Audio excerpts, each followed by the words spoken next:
But let's get some other interesting insights from a well-known South African celebrity, Pieter Dirk Uys. He joins us on the line now. Pieter, your reaction to the news this morning when you woke up like many South Africans and on the Joburg skyline, it was a really grey, cloudy day today. You know, it's not a surprise. I mean, he has been ill for a long time, but a terrible sadness. It's like losing a parent. And I really think South Africa is now adult. I think our apprenticeship of teenage years is over because the father has left us.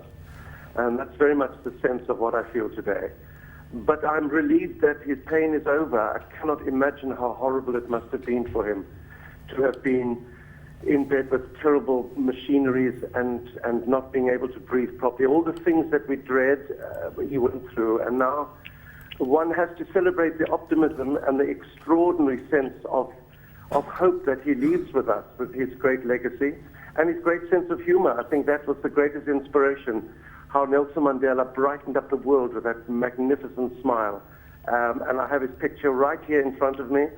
Every minute of the day I look at it, and you might remember during those apartheid years we weren't allowed to see the face of Nelson Mandela. So at least we have that face with us forever.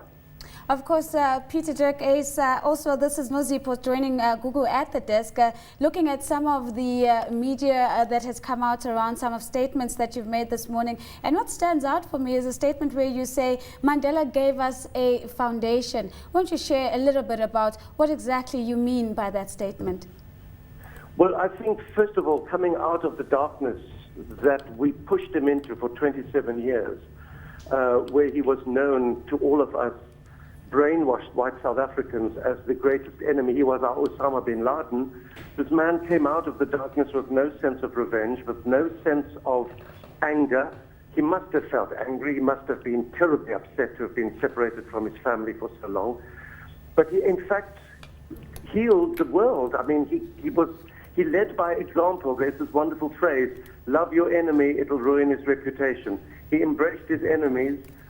He smiled at his enemies, he listened to his enemies, and he made them his friends. And I think that's the greatest legacy that any of us can take and carry on for the rest of our lives.